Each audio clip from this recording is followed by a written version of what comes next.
Bonjour Jordan Bardella. Bonjour. Emmanuel Macron a donc expliqué que la retraite à 65 ans n'est pas un tabou, qu'il était prêt à ouvrir le dialogue sur cette question-là. Il a parlé d'un référendum ou même de la retraite à 64 ans. C'est un argument de moins pour vous dans cette campagne ? Quel est le projet d'Emmanuel Macron ? Emmanuel Macron veut se faire réélire à la présidence de la République française.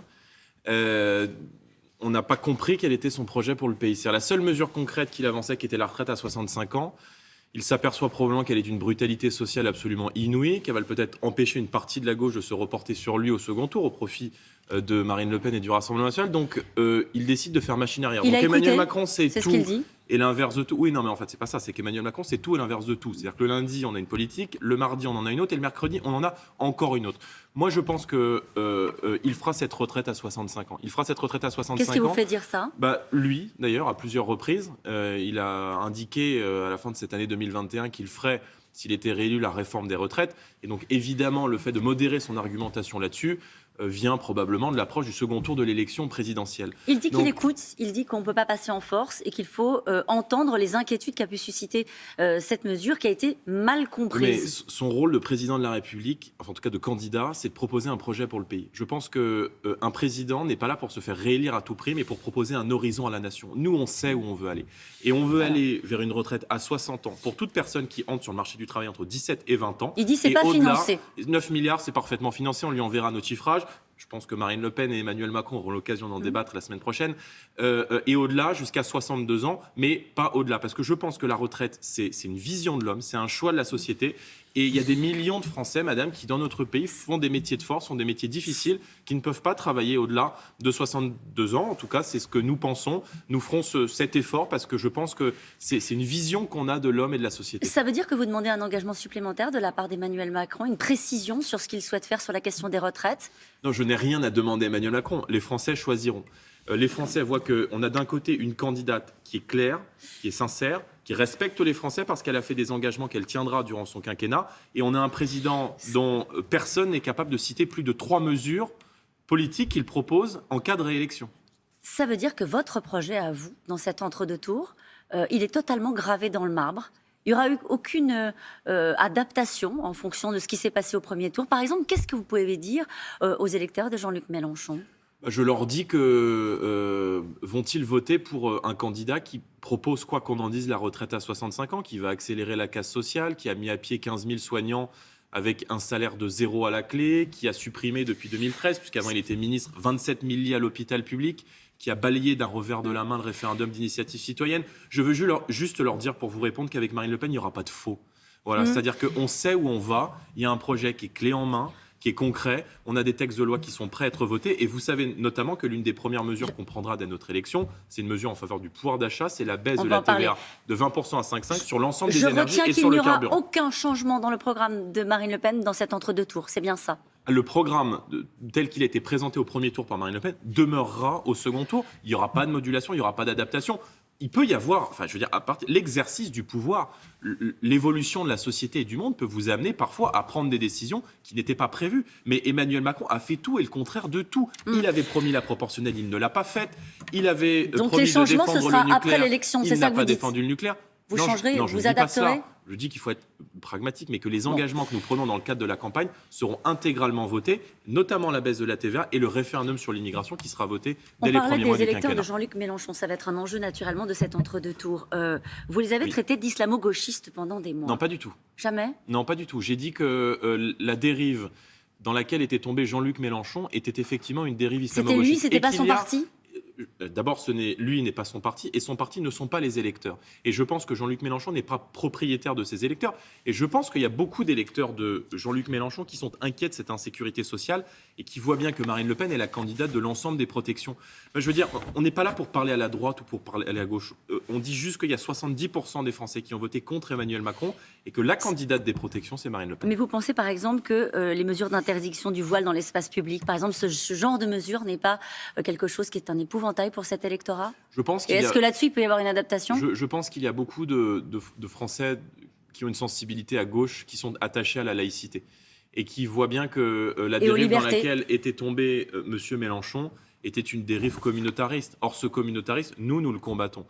Et si nous sommes opposés à l'immigration et les conséquences que l'immigration peut avoir, c'est bien aussi parce que l'immigration est utilisée par les grandes entreprises pour peser à la baisse sur les salaires au détriment des travailleurs français.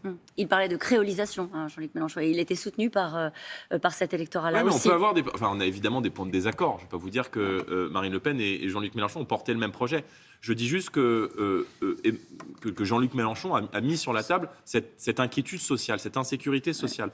Or, beaucoup de ces électeurs savent très bien que la réélection de Macron, c'est la casse sociale 50+, la saignée fiscale, et c'est évidemment remettre le volant de la voiture France à McKinsey et à des cabinets privés. Selon le MEDEF, votre programme conduirait le pays à décrocher par rapport à ses voisins, à le mettre en marge de l'Union européenne. On voit que pour certains acteurs économiques, il y a une crainte sur les conséquences économiques que pourrait avoir l'application de votre programme. Il a encore du mal à rassurer. Que pouvez-vous leur dire ce matin ? D'abord, je pense que le MEDEF n'est peut-être pas représentatif des 90% de TPE-PME qui créent de l'emploi dans notre pays. Vous parlez que TPE-PME ? Et notre projet a la vocation à créer de la concorde, à créer du lien, ce que n'a pas fait Emmanuel Macron. Mais évidemment que nos mesures sont orientées en priorité vers les TPE-PME. Vous savez qu'on propose notamment la suppression totale des impôts de production. Mais je veux juste dire qu'on fera ça sereinement, calmement. On a un programme Qu'est-ce que ça veut dire, ça ? Ça veut dire que... Vous écouterez, vous aussi ? Mais bien sûr qu'il faudra discuter. Je veux dire, on discutera avec les syndicats. Je veux dire, on n'a pas de tabou, on n'est pas des bourrins. Je veux dire, on ne va pas arriver du jour au lendemain et vouloir, avec la volonté de créer une forme d'instabilité. Je veux dire, c'est Emmanuel Macron qui a créé beaucoup d'instabilité, qui a créé beaucoup de tensions. Vous voyez bien que les mesures qu'on a proposées répondent à une urgence, qui est l'urgence du pouvoir d'achat, et qui a vocation notamment à alléger la fiscalité et les normes sur les TPE-PME. Mais tout ça, vous voyez qu'il y a des gens qui vous écoutent ce matin sereinement. Qui se disent peut-être, en fait, on écoute Jordan Bardella, les adaptations, on ne les fait pas dans l'entre-deux tours, on les fera après. C'est-à-dire ce qui ne sera pas possible. On ne le fera pas. Mais qu'est-ce qui est impossible ? Vous parlez des mesures économiques qu'il faudrait adapter. Mais je ne dis pas cela. Je dis que nos mesures économiques que nous allons faire voter se feront en concertation avec les syndicats. Une mesure très forte que nous voulons prendre notamment pour les TPE-PME, c'est le patriotisme économique. C'est la possibilité pour les entreprises françaises d'avoir un accès prioritaire à la commande publique. C'est considérable pour eux parce que je pense que les entreprises françaises doivent avoir une priorité sur le marché français. Ça se fera en négociation avec la Commission européenne, puisqu'il faut modifier les textes européens. Et le premier déplacement que fera Marine Le Pen, c'est justement d'aller à Bruxelles pour négocier cela. C'est un des arguments de vos adversaires de cet entre-deux tours, de dire au fond, Marine Le Pen, elle veut sortir de l'Europe. Votre programme reviendrait à nous isoler sur la scène européenne. Vous voulez engager une procédure de renégociation de nombreux textes, voire des traités eux-mêmes. Sur ce sujet-là, vous ne bougerez pas non plus. Mais on ne bougera pas. Et voyez bien que... pardon, mais ça, ce sont les éléments de langage d'Emmanuel Macron. Non, au milieu, il y avait une phrase qui est de votre programme. Engager une procédure de renégociation des textes. Emmanuel Macron a été déconnecté pendant 5 ans. Emmanuel Macron, il est resté figé 5 ans en arrière, ce qui démontre son éloignement à l'égard du pays. Je veux juste dire que...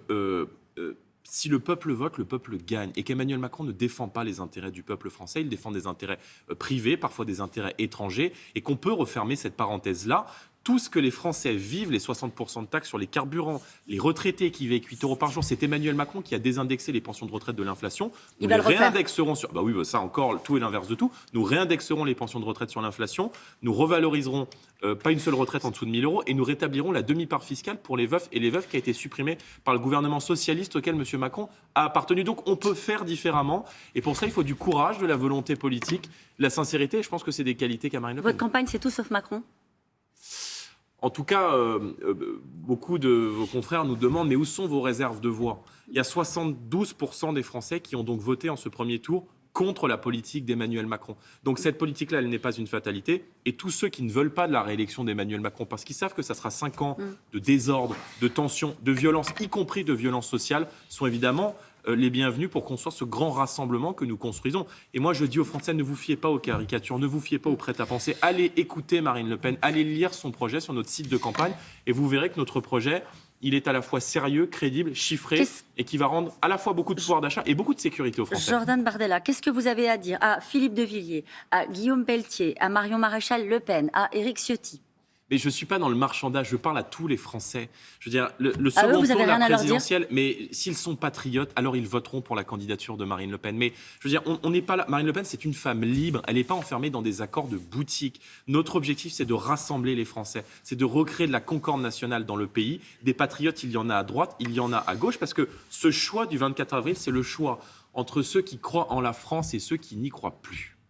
Merci beaucoup, Merci Jordan beaucoup. Bardella. C'est à vous, Thomas. Merci Jordan Bardella. La réélection d'Emmanuel Macron, c'est la casse sociale pour 50+, et remettre le volant de la France à McKinsey, au cabinet privé, nous dit Jordan Bardella, qui regrette par ailleurs que personne ne soit capable de citer plus de 3 mesures de ce que propose Emmanuel Macron.